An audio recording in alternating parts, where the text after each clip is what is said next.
Hi everyone, welcome to Elvis Presley Past, Present and Future, where we are continuing on with that Elvis journey. I am so glad all of you are enjoying this journey. It's my absolute pleasure to bring it to you every week.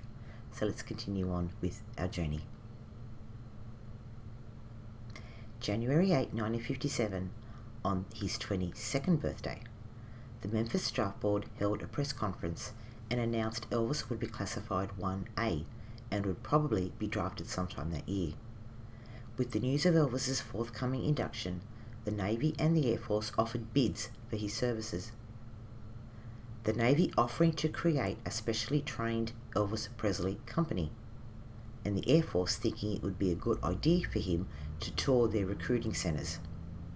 Elvis turned down their offers, not wanting any special treatment. Elvis was going to serve like a regular GI.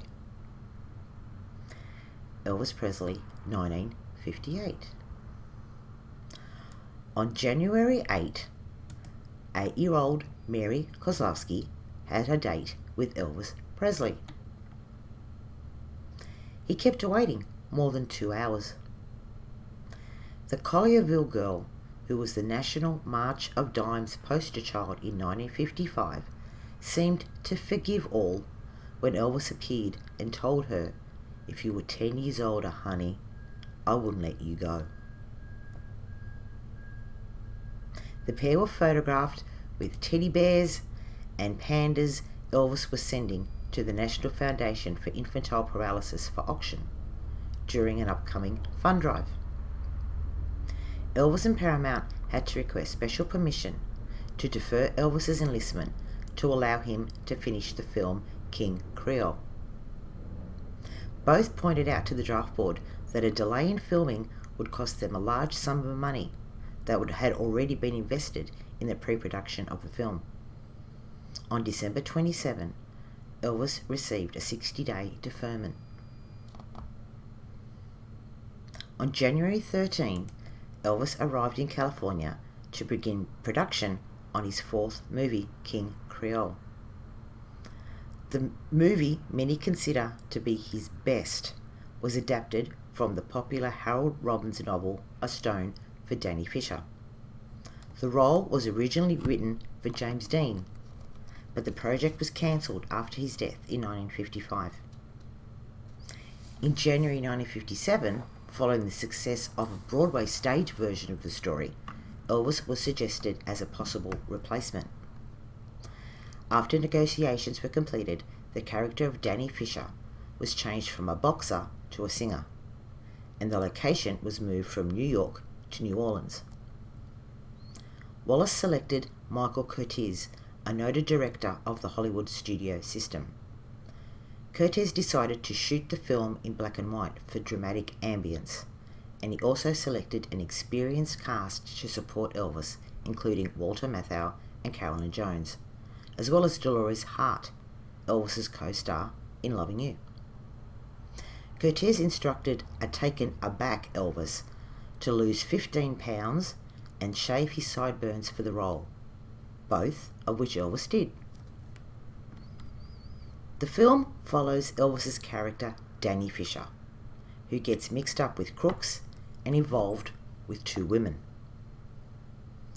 Elvis later indicated that of all the characters he portrayed throughout his acting career, the role of Danny Fisher in King Creole was his favourite.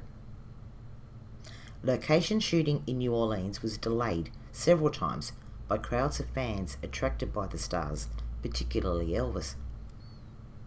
During filming, Elvis was constantly moved to avoid the crowds of fans who came to see him on location, which delayed the filmmaking. Wallace had rented a house for Presley's privacy, and a second one after one of his assistants noticed that the back of the houses in the block led to the back of the houses on the adjacent street. To escape from the crowds, Elvis would climb to the roof of one house and cross over to the roof of the other. After a fan discovered his path, Wallace resided at the Beverly Wilshire Hotel for all of the cast members, which Elvis had the 10th floor. Before filming began, Curtis was convinced that Elvis would be a conceited boy. But after a few weeks of working together, he described Elvis as a lovely boy, who would go on to be a wonderful actor. Elvis, after seeing an early copy of the finished film, thanked Curtis for giving him the opportunity to show his potential as an actor. He would later cite Danny Fisher as his favourite. 14 days after completion of King Creole, Elvis was officially inducted into the US Army. The plot of the movie. 19-year-old high school student Danny Fisher works before and after school to support his surviving family, his father and his sister Mimi. After Danny's mother died, his grieving father lost his job as a pharmacist and moved his impoverished family to the French Quarter in New Orleans. At work one morning, Danny rescues Ronnie, Carolyn Jones, from her abusive date. After a taxi ride to Danny's high school, Ronnie kisses him. Danny responds to witnessing schoolmates teasing by kissing Ronnie back and then punching one of the schoolmates in the face. Danny is summoned by his teacher.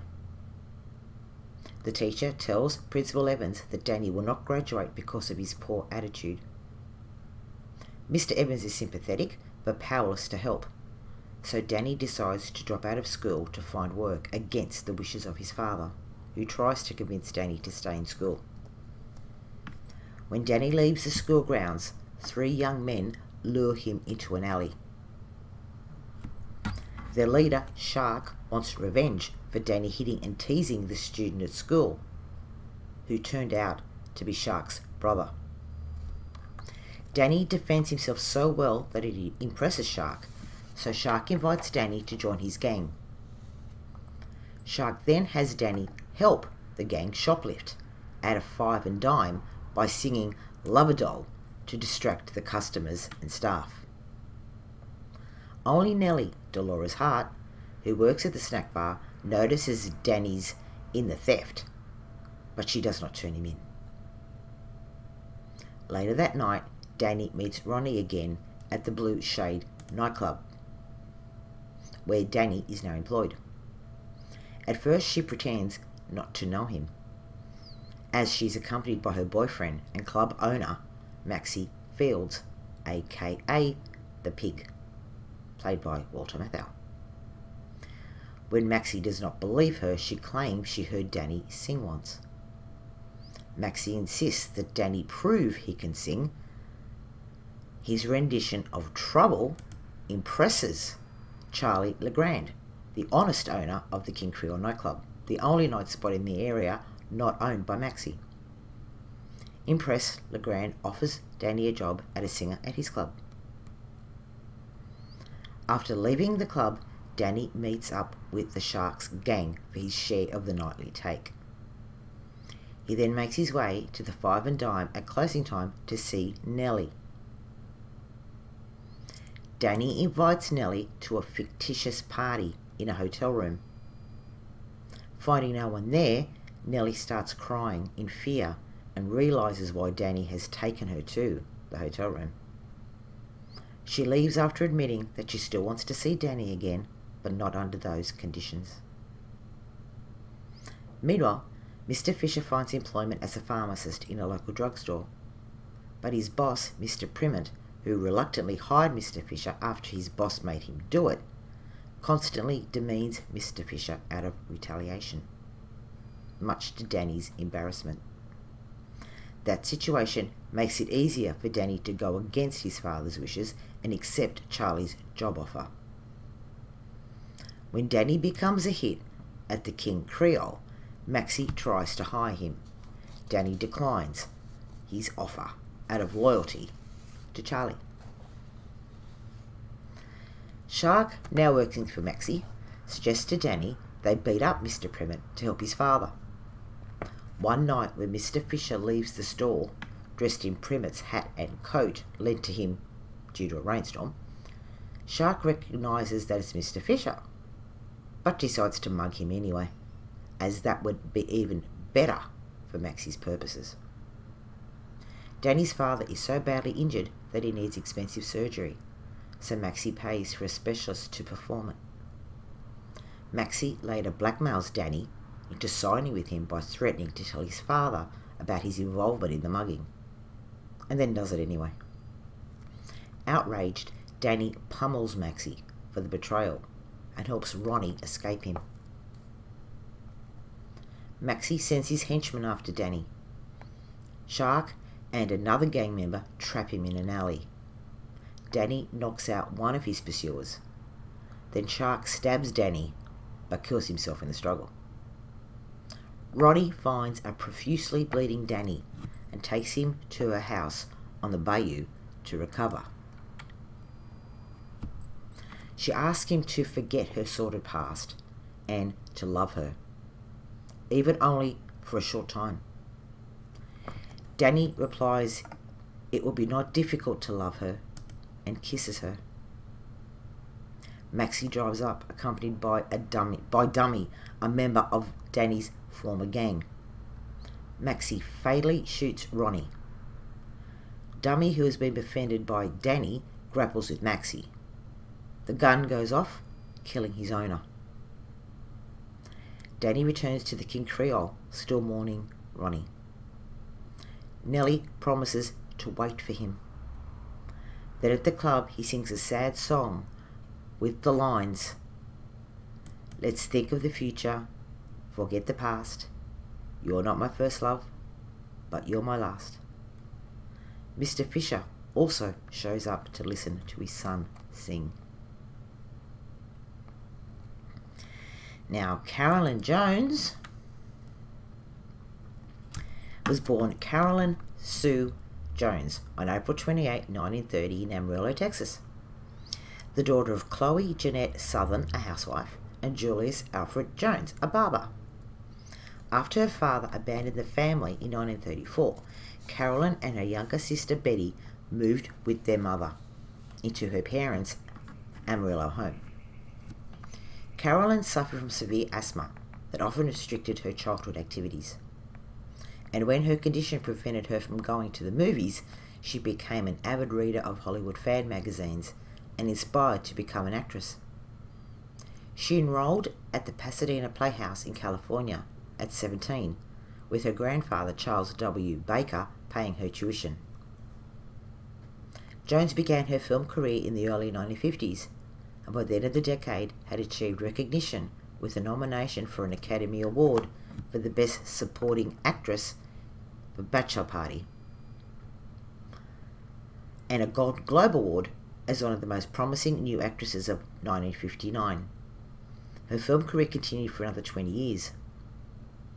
In 1964, she began playing a role. Now I'm wondering if you guys can guess. Were you guys thinking that you'd seen Carolyn Jones somewhere before? Where had you seen her from? Do some of you say, yep, you know what she was in? A popular TV show that began in 1964? If you still haven't guessed where you've seen her from, I'll give you a hint. Then maybe you can work it out. The theme song to the show had the words of, "They're creepy and they're kooky, mysterious and spooky. They're all together ooky." What family was it? You guessed it. The Addams Family.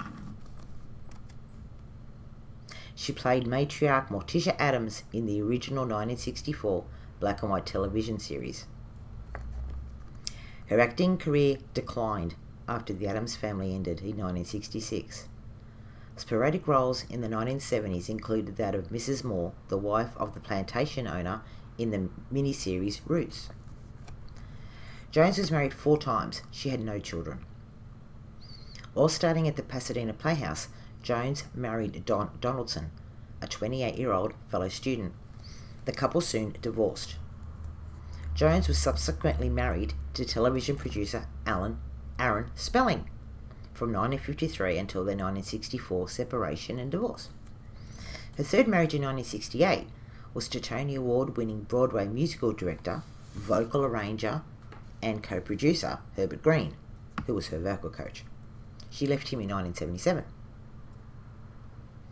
Jones landed the role of power-driven political matriarch Mina Clegg in the CBS daytime soap Capital in 1981. The following year, shortly after Capital debuted, she was diagnosed with colon cancer and played many of her scenes in a wheelchair. The cancer spread quickly to her liver and stomach. Despite the pain, Jones finished the first season. Even after being diagnosed with colon cancer, Carolyn continued to work while telling colleagues she was being treated for ulcers.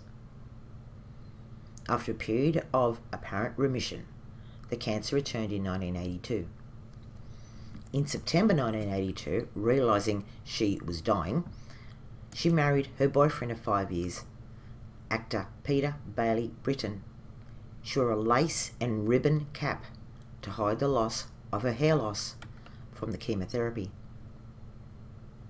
In July 1983, she fell into a coma at her home in West Hollywood, California, where she died on April 3, 1983. Her ashes were interred in her mother's crypt at Melrose Abbey Memorial Park and Mortuary in Anaheim. She donated her Morticia Addams costume and wig to the Academy of Motion Picture and Arts and Sciences. King Creole was released on July 2, 1958 by Paramount Pictures to critical and commercial success. Many critics were unanimous in their praise of Elvis's performance, and the film peaked at number 5 on the Variety box office earnings charts. The soundtrack song reached number 1 on the Billboard Singles Chart and number 2 on the R&B chart, and it was certified gold by the Recording Industry Association of America, while the soundtrack album peaked at number 2 on the Billboard chart. One review said, "Together with Jailhouse Rock, King Creole is one of the best filmed examples of the untamed pre-Army Elvis Presley." RCA was desperate to get Elvis into the recording studio before he was inducted, so RCA could be assured of a steady stream of new releases available during his 2-year tour of duty. Elvis begins his last scheduled recording session prior to induction without Leiber and Stoller. Leiber, whose innovative arranging skills Elvis was counting on for this session, was in a New York hospital with pneumonia and couldn't even consider travelling to Los Angeles. Elvis's first reaction was to postpone or even call off the session, but with induction imminent and the RCA obligation looming overhead, he went to the studio. Elvis works from 10 a.m. to 7 p.m, but gets nowhere with My Wish Came True. Then spent 48 takes on Don't You Think It's Time, trying to get a satisfactory take. Dissatisfied with that, he then tried Hank Williams' classic Your Cheatin' Heart, but again, he's not satisfied with the result. The last song of the day is Wear My Ring Around Your Neck, but Elvis struggles to cut what is intended to be the A-side of his next single. On March 24, 1958, at 6:35 a.m, Elvis is accompanied by his parents and a group of friends to report to the Memphis Draft Board.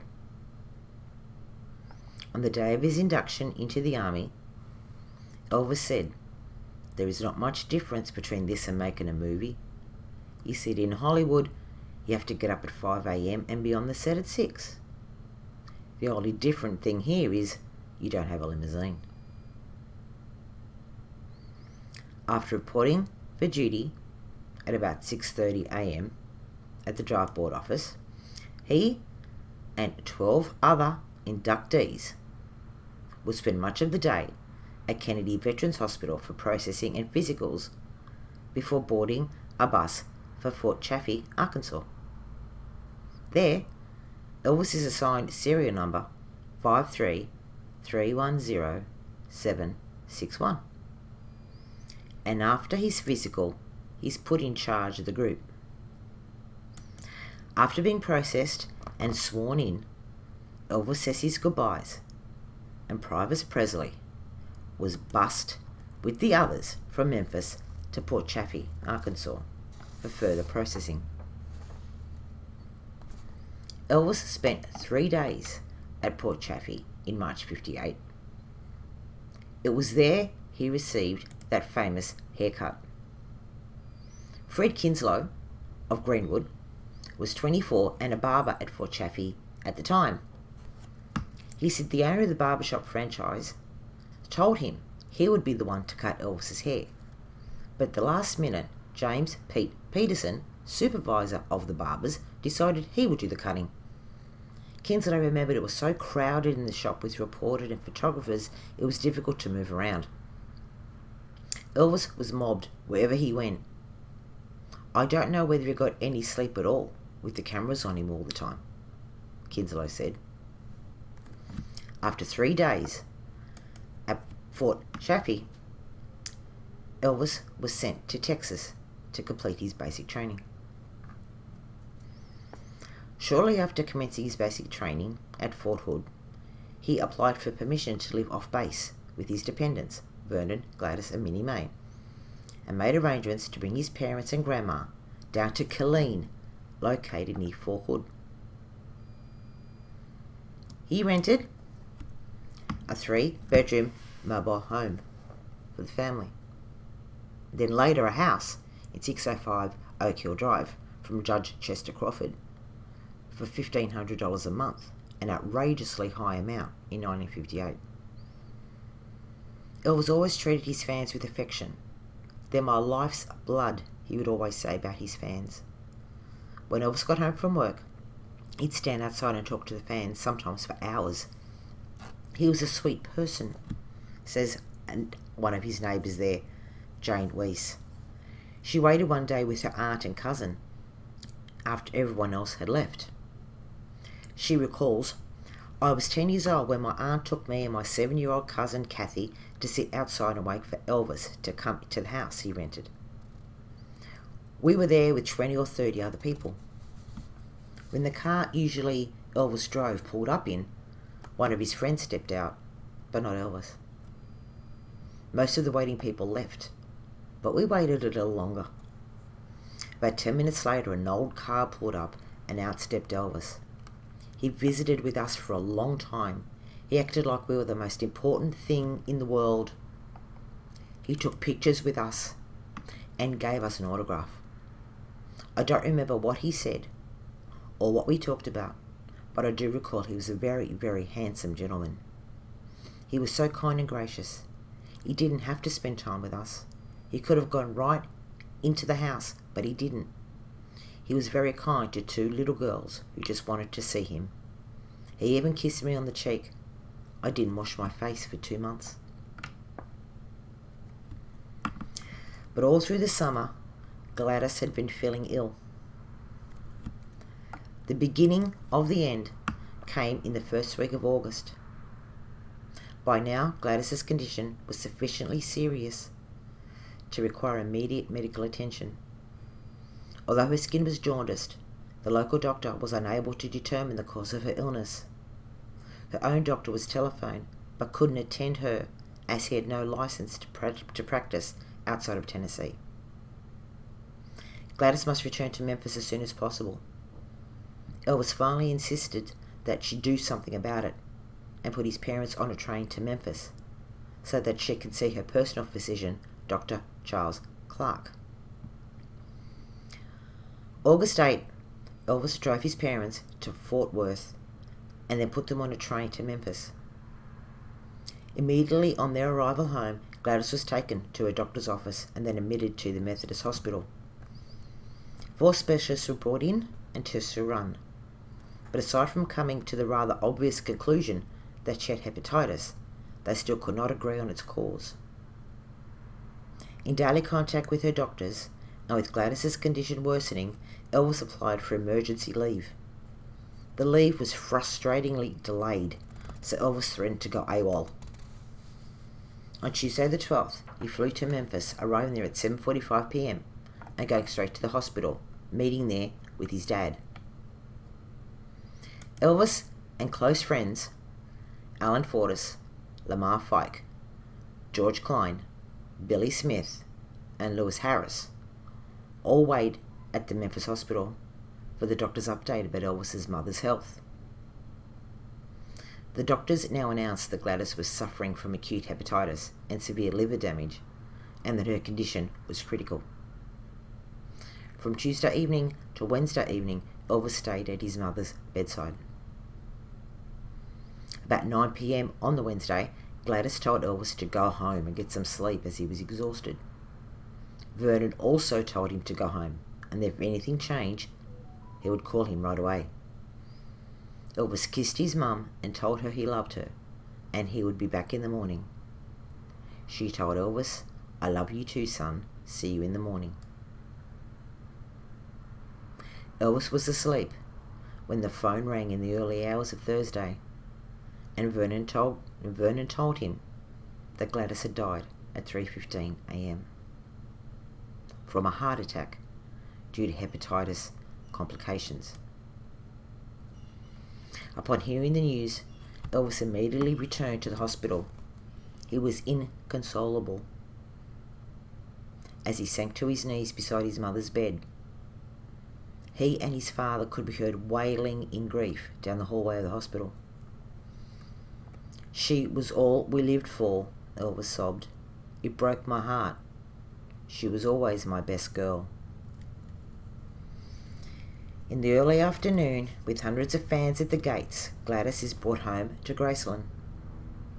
Elvis wants the funeral conducted at the house, but the Colonel convinces Elvis that security will not be able to be effectively maintained, and the arrangements are made to have the service at the Memphis funeral home.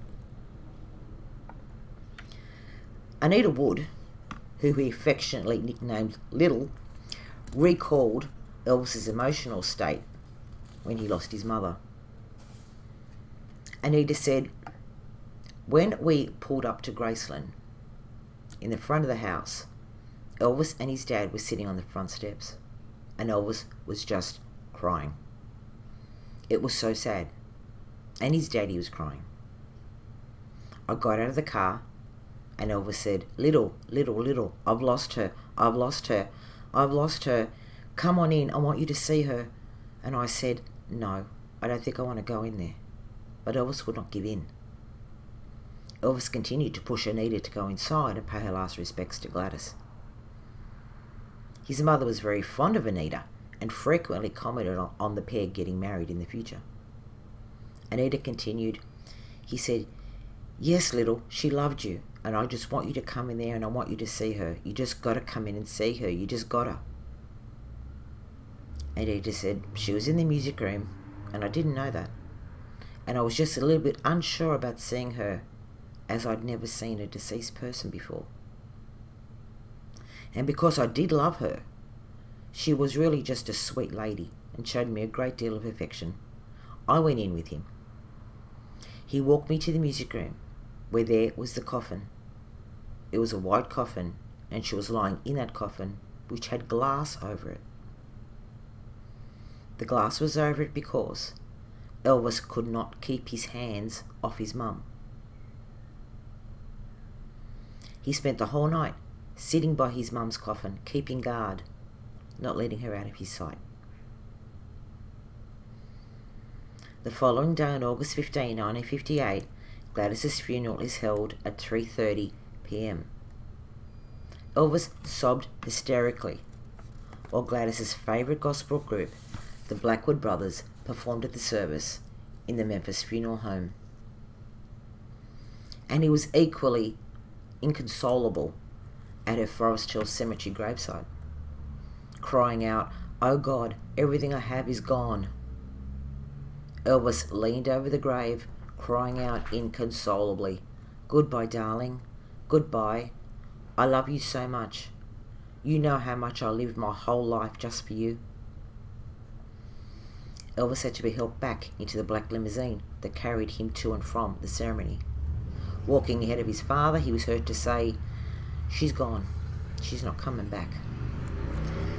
The next day, August 16, Elvis insisted upon attending the funeral of Red West's father, who had died the previous day. Later in the afternoon, Elvis insisted on visiting his own mother's grave.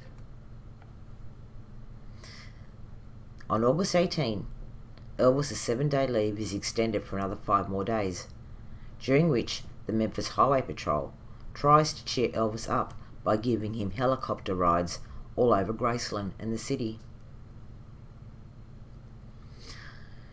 The mourning continued through the next few days. His fans were grieving too.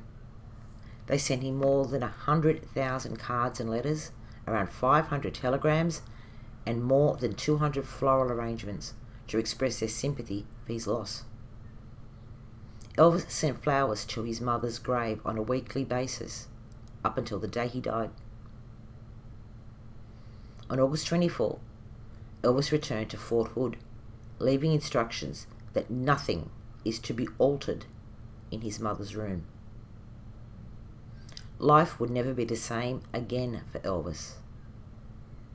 Life had to carry on. Well, there we go. Hope you all enjoyed that. Guys, tell me, what do you think of the Colonel completely taking over Gladys's funeral? No, it can't be helped. At Graceland, we can't have. The security won't be able to handle it. They handled Elvis's funeral, but anyway. Yeah, what do you think of him just taking over and completely railroading and controlling the whole thing? Let me know. Thanks for watching, guys. Hope you all enjoyed. Don't forget to like, subscribe, and comment down below. You all take care. I'll see you next week.